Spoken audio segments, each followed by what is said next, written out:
बिस्मिल्लाहिर्रहमानिर्रहीम। अस्सलाम वालेकुम। मेरा नाम अब्बास है और मैं आपको अपने चैनल अली केयर फार्मेसी पे वेलकम करता हूँ। तो आज की वीडियो में हम बात करेंगे सेप्ट्रॉन सिरप के ऊपर। पर इससे पहले कि मैं अपनी ये वीडियो जो है शुरू करूँ, अगर आपने मेरे चैनल को अभी तक सब्सक्राइब नहीं किया तो सब्सक्राइब के बटन पे क्लिक करके मेरे चैनल को सब्सक्राइब कर लें और इसके साथ ही एक बेल आइकॉन का बटन भी होगा, इसको प्रेस करके ऑल पे क्लिक कर दें। इससे ये होगा कि मैं जो भी न्यू वीडियो अपलोड करूँगा उसका नोटिफिकेशन जो है आपको फ़ौरन मिल जाया करेगा। तो चलें जी, शुरू करते हैं।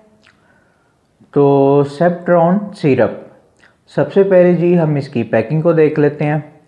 तो ये मेरे हाथ में जो है सेप्ट्रॉन सिरप जो है मौजूद है, ये इसकी पैकिंग होती है। मैं करीब करके दिखा देता हूँ। ये जो है सेप्ट्रॉन सिरप इस तरीके से आता है।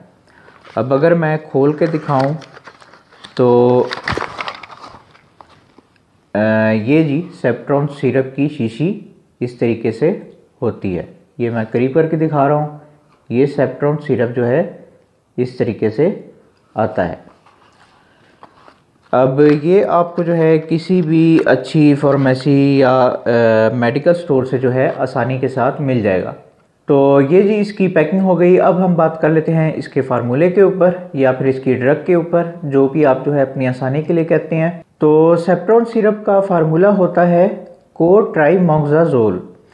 अब ये फार्मूला जो है दो फार्मूलास का कम्बिनेशन होता है। इसमें से एक होता है जी सल्फामेथोक्साजोल और दूसरा होता है ट्राइमेथोप्राइम।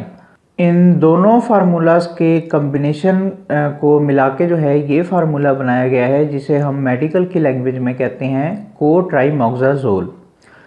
तो ये जी इसका फार्मूला हो गया। अब इसे कौन सी कंपनी बना रही है? तो इसे बना रही है जी GSK, यानी कि ग्लैक्सोस्मिथक्लाइन जो है इसकी कंपनी है, जो कि ये जो है सिरप बना रही है और बहुत ही अच्छी कंपनी है, मल्टीनेशनल कंपनी कहलाती है ये, और बहुत ही अच्छी मेडिसिन जो है ये बनाती है।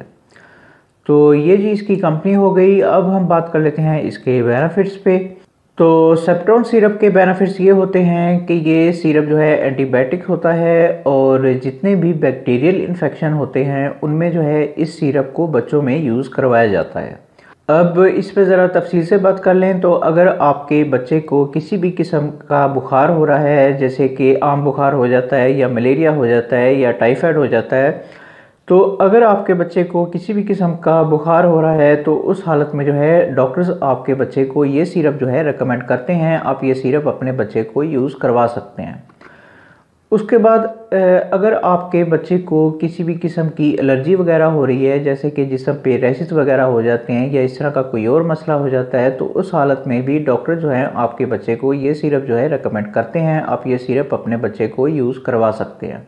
उसके बाद अगर आपके बच्चे को जो है किसी भी किस्म का बैक्टीरियल इन्फेक्शन हो रहा है, जिस तरह के कान में कोई इन्फेक्शन हो जाता है या मुंह के अंदर कोई इन्फेक्शन हो जाता है, गले में कोई इन्फेक्शन हो जाता है, छाती में कोई इन्फेक्शन हो जाता है, इसी तरीके से मैदे में या आंतों में कहीं भी किसी भी किस्म का अगर आपके बच्चे को जो है बैक्टीरियल इन्फेक्शन हो रहा है, तो उस हालत में भी डॉक्टर जो है आपको ये सिरप जो है रेकमेंड करते हैं। आप ये सिरप अपने बच्चे को यूज़ करवा सकते हैं। उसके बाद अगर आपके बच्चे को जो है कोई इंजरी वगैरह हुई है, कोई ज़ख़म वगैरह हुआ है, तो उस ज़ख़म में इन्फेक्शन से बचने के लिए भी डॉक्टर जो है आपके बच्चे को ये सिरप जो है रेकमेंड करते हैं। आप ये सिरप अपने बच्चे को यूज़ करवा सकते हैं। उसके बाद अगर आपके बच्चे का जो है कोई सीरियस किस्म का ऑपरेशन वगैरह हुआ है, तो ऑपरेशन के बाद जो है इन्फेक्शन होने का बहुत ज़्यादा ख़तरा होता है। तो ऑपरेशन के बाद जो है इन्फेक्शन से बचने के लिए भी बाज़ों का जो है डॉक्टर्स आपके बच्चे को ये सिरप जो है रेकमेंड करते हैं। आप ये सिरप अपने बच्चे को यूज़ करवा सकते हैं। तो ये सारे जो है इसके बेनिफिट्स हो गए। अब हम बात कर लेते हैं इसके यूजेस के ऊपर। तो सेप्ट्रॉन सिरप के यूजेस ये होते हैं कि इस सिरप को जो है 2 साल से 12 साल के दरमियान जो बच्चे आते हैं उनमें जो है डॉक्टर्स आपके बच्चे को ये सिरप जो है रेकमेंड करते हैं। बस आपने इसे जो है डॉक्टर के मशवरे से यूज़ करना है। बराए मेहरबानी खुद डॉक्टर ना बने, जिस तरह डॉक्टर कहे उस तरीके से जो है इस सिरप को यूज़ करें। कई लोग जो हैं वो किसी भी फार्मेसी या मेडिकल स्टोर पे चले जाते हैं और वहाँ से कोई भी मेडिसिन लेके जो है यूज़ करना शुरू कर देते हैं। तो ये तरीका जो है बिल्कुल गलत है। डॉक्टर बेहतर जानता है कि आपके लिए कौन सी मेडिसिन जो है कौन सी हालत में ज़्यादा बेहतर है। तो इसलिए बराए मेहरबानी डॉक्टर के मशवरे से ही मेडिसिन को जो है यूज़ किया करें। मैं फिर से दोहरा रहा हूँ कि मेरा काम सिर्फ आपको इन्फॉर्मेशन देना है, आपके अंदर अवेयरनेस पैदा करना है। जो असल काम होता है वो डॉक्टर का ही होता है। इसलिए बराए मेहरबानी डॉक्टर के मशवरे से ही मेडिसिन को जो है यूज़ किया करें। तो अगर आपकी समझ में आ जाए तो अच्छी बात है जी। तो ये सारे जो हैं इसके यूजेस हो गए। अब हम बात कर लेते हैं इसकी डोजेस के ऊपर। तो सेफ्ट्रॉन सिरप की डोजेज जो हैं वो आपके बच्चे की बीमारी और उसकी एज के ऊपर जो है डिपेंड करती हैं। जिस तरह के आपके बच्चे की एज और उसकी बीमारी होगी उसके मुताबिक जो है डॉक्टर्स आपको इसकी डोजेज जो है रेकमेंड करेंगे। अब अगर मैं आपको दिखा सकूं तो हाँ जी, ये साइड पे जो है इसकी सारी डोजेज जो हैं वो लिखी भी हुई हैं। यहाँ पे आपने जो है इसकी डोजेज वो पढ़ लेनी है। अब आपको नज़र नहीं आ रहा होगा तो मैं आपको पढ़ के सुना देता हूँ। तो 2 साल से 5 साल के बच्चों के लिए 1 चाय का चम्मच जो है वो दिया जाता है। इसी तरीके से 6 साल से 12 साल के बच्चों के लिए जो है 2 चाय के चम्मच जो हैं बच्चों को दिए जाते हैं। अब इसकी नॉर्मल डोज जो है वो दिन में 3 मरतबा के तौर पे होती है और आपने इसे खाने के बाद जो है यानी कि खाली पेट आपने इसे नहीं लेना। कुछ खाने के बाद जो है आप ये सिरप अपने बच्चों को यूज़ करवा सकते हैं। अब जिस तरह भी डॉक्टर जो है आपको इसकी डोजेज जो हैं वो रेकमेंड करते हैं, आपने उसके मुताबिक जो है इसकी डोजेज जो हैं वो यूज़ करनी है। तो ये सारी जो है इसकी डोजेस हो गई। अब हम बात कर लेते हैं इसके कोर्सेज़ के ऊपर या फिर इसके टाइम पीरियड के ऊपर, जो भी आप जो है अपनी आसानी के लिए कहते हैं। तो सेफ्ट्रॉन का सबसे छोटा कोर्स जो है वो 3 दिन का होता है। 3 दिन तक आपने ये सिरप जो है अपने बच्चे को लाजमी तौर पे यूज़ करवाना है, बीच में छोड़ना नहीं है। 3 दिन के बाद अगर उसकी बीमारी ठीक हो जाती है तो फिर आप जो है ये सिरप अपने बच्चे को छुड़वा सकते हैं। उसके बाद इसका सेकंड कोर्स जो है वो 5 दिन का होता है। 5 दिन तक आपने ये सिरप जो है अपने बच्चे को लाजमी तौर पे यूज़ करवाना है, बीच में छोड़ना नहीं है।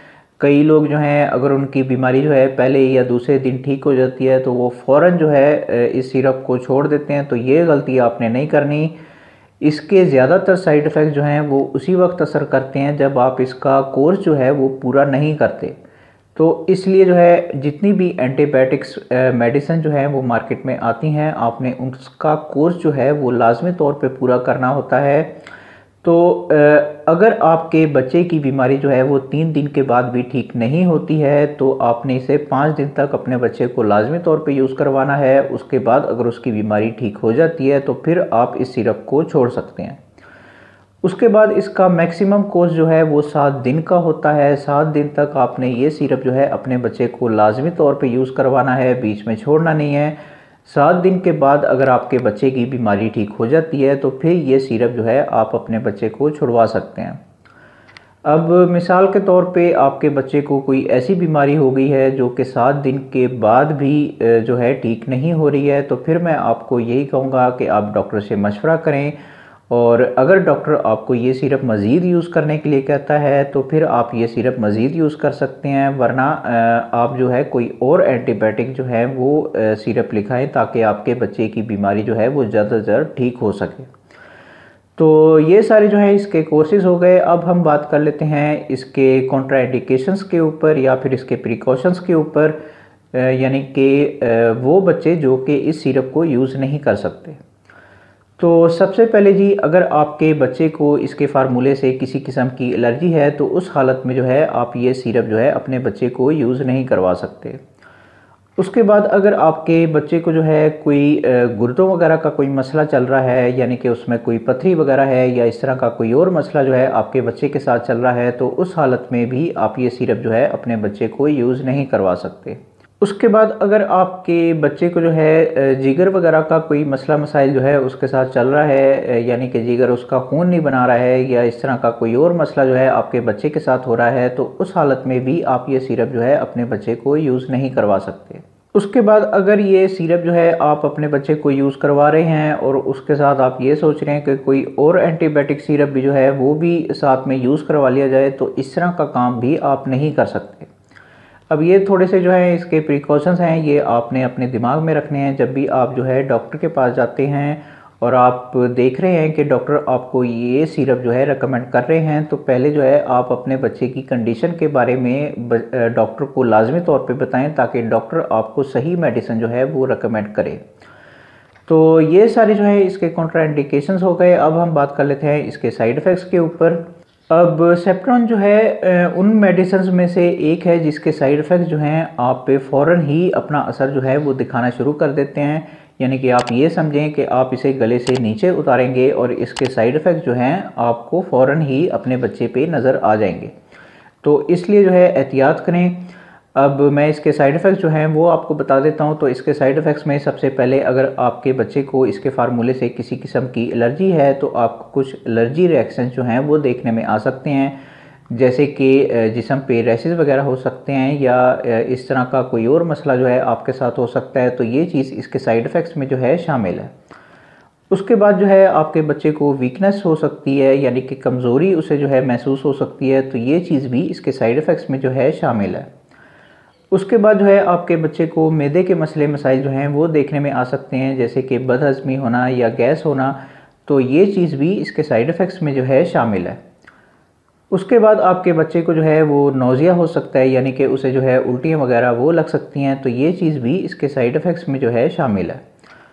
उसके बाद जो है आपके बच्चे का जो है आँखों का कलर या जिस्म का कलर जो है वो चेंज हो सकता है, यानी कि वो चेंज होकर येलो हो सकता है। तो ये चीज़ भी इसके साइड इफ़ेक्ट्स में जो है शामिल है।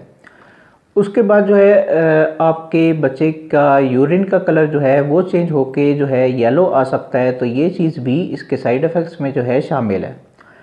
उसके बाद जो है ज़रूरत से ज़्यादा पसीना आना भी जो है वो भी इसके साइड इफ़ेक्ट्स में जो है शामिल है। उसके बाद आपके बच्चे को जो है वो डायरिया हो सकता है, यानी कि उसे जो है लूज़ मोशन वगैरह वो लग सकते हैं। तो ये चीज़ भी इसके साइड इफ़ेक्ट्स में जो है शामिल है। उसके बाद आपके बच्चे को जो है वो गुर्दों वगैरह का कोई मसला हो सकता है, यानी कि उसके गुर्दों में जो है कोई पथरी वगैरह हो सकती है या इस तरह का कोई और मसला जो है उसके साथ हो सकता है। तो ये चीज़ भी इसके साइड इफ़ेक्ट्स में जो है शामिल है। उसके बाद उसे जो है सांस लेने में मुश्किल हो सकती है। तो ये चीज़ भी इसके साइड इफ़ेक्ट्स में जो है शामिल है। उसके बाद आपके बच्चे को जो है वो जिगर वगैरह के कोई मसले मसाइल जो हैं वो देखने में आ सकते हैं, यानी कि जिगर जो है वो खून बनाना कम कर सकता है। तो ये चीज़ भी इसके साइड इफ़ेक्ट्स में जो है शामिल है। अब ये जो मैंने सारे साइड इफ़ेक्ट्स आपको बताए हैं, अगर ये साइड इफ़ेक्ट्स जो हैं आपको अपने बच्चे पे नज़र आ रहे हैं तो आप फ़ौरन जो है अपने डॉक्टर से रब्ता करें और अपनी मेडिसिन जो है वो चेंज करवाएं, ताकि आपके बच्चे का इलाज जो है वो ठीक तरीके से हो पाए। और इन सारे साइड इफ़ेक्ट्स की वजह से ही मैं आपसे हर वीडियो में गुजारिश करता हूं कि बराए मेहरबानी डॉक्टर के पास चले जाया करें। जब तक डॉक्टर आपके बच्चे को ये सिरप जो है रेकमेंड ना करे, उस वक्त तक आप जो है अपने बच्चे को ये सिरप यूज़ ना करवाया करें। खुदारा अपने आप पे और अपने प्यारों पे रहम किया करें। डॉक्टर के मशवरे के बगैर कोई भी मेडिसिन जो है वो यूज़ ना किया करें। तो अगर आपकी समझ में आ जाए तो अच्छी बात है जी। तो ये सारे जो है इसके साइड इफ़ेक्ट्स हो गए। अब हम बात कर लेते हैं इसकी प्राइस के ऊपर। तो जबकि मैं ये वीडियो बना रहा हूँ तो इसकी एक सिरप की कीमत है जी 55 रुपीज़, यानी कि 55 रुपये में जो है ये सिरप आपको किसी भी अच्छी फार्मेसी या मेडिकल स्टोर से जो है आसानी के साथ मिल जाएगा। तो ये जी इसकी कीमत हो गई और मेरा ख्याल है कि मैं सब कुछ बता चुका हूँ। तो ये जी आज की वीडियो थी। अगर वीडियो आपको पसंद आई हो तो फिर लाइक करें, शेयर करें और बराए मेहरबानी मेरे चैनल को सब्सक्राइब करना ना भूलें। मन में कोई भी सवाल आ रहा हो तो कमेंट बॉक्स में ज़रूर पूछें, मैं ज़रूर आंसर बैक करूँगा। बाकी मिलते हैं फिर अगली वीडियो में। उस वक्त तक के लिए मुझे इजाज़त दें। अल्लाह हाफ़िज़।